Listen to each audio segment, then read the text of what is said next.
அச்சாரம் டிவி நேயர்களுக்கு வணக்கம். நாம் இன்னைக்கு திரை விமர்சனத்தில் மாயக்கூத்து திரைப்படத்தின் திரை விமர்சனத்தை பற்றி தான் பார்க்க போகிறோம்.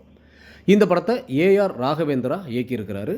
டெல்லி கணேஷ், மு ராமசாமி, சாய் தீனா, நாகராஜ் கண்ணன், காயத்ரி, மிருதுளா, ஐஸ்வர்யா ரகுபதி மற்றும் பல நட்சத்திரங்கள் நடிச்சிருக்கிறாங்க. இந்த படத்தோட கதை என்னென்னு பார்த்தீங்கன்னா, 3 தொடர்கதைகளை ஒரே நேரத்தில் எழுதி வருகின்றார் எழுத்தாளர் வாசன். முதல் தொடரில் தனபால் எனும் ரவுடி தனது 50வது கொலையை செய்துவிட்டு அந்த தொழிலிலிருந்து விடுபட நினைக்கின்றார்.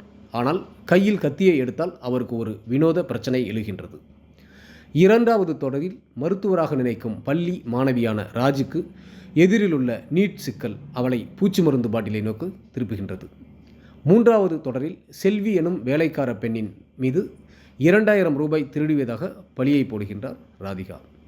செல்வி எழுத்தாளரின் வீட்டுக்கு வந்து நேர்மையான என் மீது ஏன் இந்த பழியை போட்டீங்க என்று கேட்கின்றார்.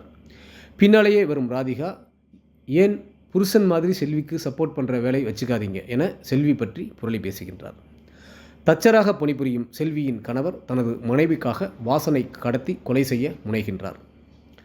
அடிபட்டு மருத்துவமனைக்கு போகும் வாசனிடம், எனக்கு ஏன் சின்ன வயசில் இருந்தே டாக்டர் கனவை ஊட்டி வளர்த்தீங்க என்று ராஜி ஓர் ஊசியை போடுகின்றார். ராஜியிடம் இருந்து தப்பி ஓடும் வாசன் தனபாலிடம் சிக்கிக்கொள்கின்றார். அது யாரு செல்வி, அப்புறம் இன்னொருத்தி ராதிகா என வாசனின் மனைவி இந்து பஞ்சாயத்தை கொட்டுகின்றார். நிழலிலும் நிஜத்திலும் சிக்கிக்கொண்டு தவிக்கும் வாசன் எப்படி இதிலிருந்து தப்பிக்கிறார் என சுவாரஸ்யம் குறையாமல் சொல்லியிருப்பதே இந்த படத்தின் மீத கதை.